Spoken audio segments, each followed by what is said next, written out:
Last time Chandramouli గారు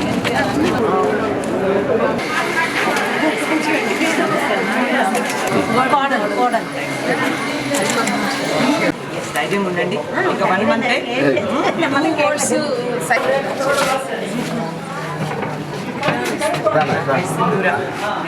వచ్చాను ఈరోజు.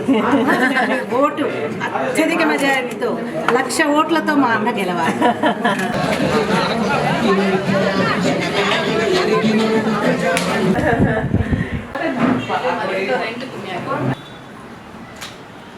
ఏం అడగద్దు అసలుకి. మా ఓట్లు తెలుగుదేశానికి ఇంకేం కన్ఫామ్గా.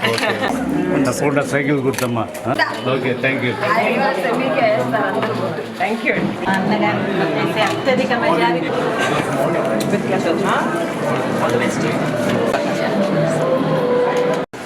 నమస్కారం అండి. నా పేరు డాక్టర్ పొంగూరు సింధూర. నేను మాజీ మంత్రివర్యులు నారాయణ గారి పెద్ద కుమార్తెను. ఈరోజు నెల్లూరు నగరంలోని 7వ డివిజన్లో ఇక్కడున్న కార్పొరేటర్ మాలయాద్రి గారు, అలాగే ఇక్కడున్న టీడీపీ కార్యకర్తలు కళ్యాణి గారు, మిగతా వాళ్ళందరితోనూ కలిసి ఇంటింటికి వెళ్ళి ప్రచారం చేయడం అన్నది చేస్తున్నాము. అయితే ప్రచారం మేము చేస్తున్నామా, జనాలే మనందరికీ చేస్తున్నారా, టీడీపీకి చేస్తున్నారా అన్నది మాతో పాటు ఇక్కడ ఎవరైతే కెమెరామెన్లు కూడా వచ్చారో వాళ్ళందరికీ తెలుస్తుంది. అయితే ఈరోజు ముఖ్యంగా చెప్పుకోవాల్సింది, ఈరోజు నేను చాలా అపార్ట్మెంట్స్ విజిట్ చేశాను. దానిలో భాగంగా చాలామంది ఆడవాళ్ళను కలవడం అన్నది జరిగింది. డిఫరెంట్ ఏజ్ గ్రూప్స్ ఆడవాళ్ళను కలవడం అన్నది జరిగింది. అయితే వాళ్ళు ఎన్ని సమస్యలు ఈ 5 ఏళ్లలో ఫేస్ చేస్తున్నారో వాళ్ళు ఎక్స్ప్లెయిన్ చేస్తూ, అసలు మాకు ఏ సంక్షేమ పథకము అందట్లేదు, అలాగే ఏ అభివృద్ధి కూడా జరగట్లేదని వాళ్ళు వాపోతున్నారు.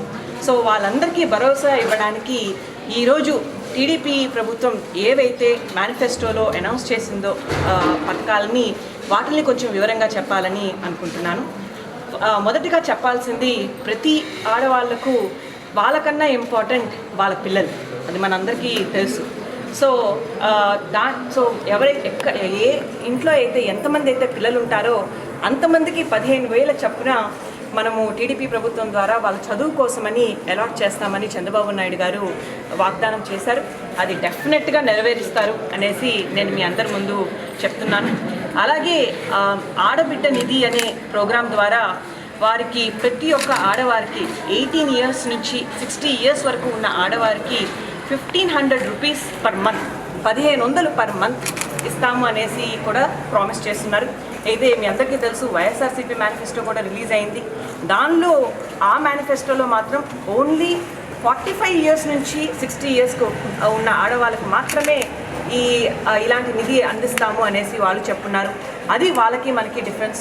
చిన్నపిల్లల విషయానికి వస్తే, ఇంట్లో ఎంతమంది పిల్లలు ఉన్నా మేము ఒక్క పిల్లోనే చదివిస్తామని వాళ్ళు అంటున్నారు. ఒక్క పిల్లవాడికే 15,000 వారు ఇప్పుడు 17,000 అని అనౌన్స్ చేశారు. కానీ మనం మాత్రం ఇంట్లో ఎంతమంది పిల్లలు ఉంటే అంతమందికి 15,000 రూపీస్ ఇప్పిస్తాము అనేసి మనము అనౌన్స్ చేస్తున్నాము.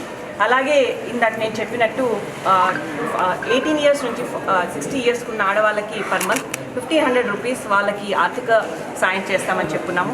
అలాగే దీపం అనే ప్రోగ్రాం ద్వారా ప్రతి ఇంటికి 3 గ్యాస్ సిలిండర్లు ఫ్రీగా అందించేటట్టు చంద్రబాబు నాయుడు గారు ప్రామిస్ చేస్తున్నారు. మీ అందరికీ తెలుసు, ఈ 5 ఏళ్లలో వైఎస్ఆర్సీపీ ప్రభుత్వం పాలనలో ఎట్లా మనకి మినిమం బేసిక్ అమ్యూనిటీస్ యొక్క ఖర్చులు ఎంతగా పెరిగిపోయినాయో.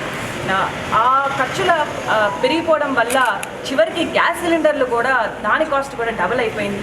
దాంతో వంట చేసుకోవడానికి కూడా కష్టమైపోయి కట్టెల పొయ్యిలు పెట్టుకొని మరీ వంటలు చేసుకునే పరిస్థితి వచ్చింది. దాన్ని అరికట్టడానికి 3 గ్యాస్ సిలిండర్లు అంటే 3,000 రూపీస్ వరకు ప్రతి ఇంటికి ఫ్రీగా పర్ ఇయర్ అందిస్తామని చంద్రబాబు నాయుడు గారు ప్రామిస్ చేస్తున్నారు. అలాగే చిన్న చిన్న గ్రూప్స్గా ఫామ్ అయ్యి ఆడవాళ్ళు ముందుకొచ్చి స్వయం సహాయక సంఘాలు ఫామ్ చేసుకొని దాని ద్వారా వాళ్ళు కానీ అప్లై చేసుకుంటే వాళ్ళు ఏదన్నా కొత్తగా ఏమన్నా స్టార్టప్ అలా ఏదన్నా ఒక కొత్త పథకం ద్వారా ఏదన్నా స్టార్టప్ స్టార్ట్ చేయాలన్నా, లేకపోతే ఒక మంచి పని చేసుకోవాలన్నా వాళ్ళకి ఫ్రీగా ఇంట్రెస్ట్ ఫ్రీ లోన్స్ అన్నది 10 లక్షల వరకు, 3 లక్షల నుంచి 10 లక్షల వరకు ఇప్పిస్తామని చంద్రబాబు నాయుడు గారు ప్రామిస్ చేస్తున్నారు. అదే మీరు వైఎస్ఆర్సీపీ మేనిఫెస్టో తీసుకున్నట్టయితే ఓన్లీ 3 లక్షల వరకే మేము ఈ ఇంట్రెస్ట్ ఫ్రీ లోన్స్ ఇప్పిస్తామన్నారు. వాళ్ళు 3 లక్షలే చెప్తున్నారు, మనం 10 లక్షల వరకు చెప్పాము. ఎందుకంటే ఆడవాళ్ళు అన్న వాళ్ళు మహాశక్తి. వాళ్ళని స్ట్రెంథన్ చేస్తేనే ఈ ఏపీ స్టేట్ అన్నది డెవలప్ అవుతుందని చంద్రబాబు నాయుడు గారు గట్టిగా నమ్ముతున్నారు. నారాయణ గారు కూడా ఆ ప్రాసెస్ని నమ్మే సపరేట్గా వాళ్ళ కోసమని ముస్లిం ఆడవాళ్ళ కోసం సపరేట్గా కాలేజీలు పెట్టించారు. అలాగే వేరియస్ సెక్టర్స్లో ఉన్న చిన్నపిల్లలకు కూడా వాళ్ళకి మంచిగా చదువు చెప్పించాలని ఈవెన్ అంగన్వాడీ వర్కర్స్ని కూడా స్ట్రెంథన్ చేయడం అన్న ప్రాసెస్ని తను 2014 నుంచి 19 వరకు ఉన్న పీరియడ్లో టేకప్ చేయడం అన్నది జరిగింది. ఇట్లా వేరియస్ స్కీమ్స్ని ఇంట్రడ్యూస్ చేస్తున్నారండి. ఈ స్కీమ్స్ అన్నీ డెఫినెట్గా నెల్లూరు వాసులు యూటిలైజ్ చేసుకుంటారు.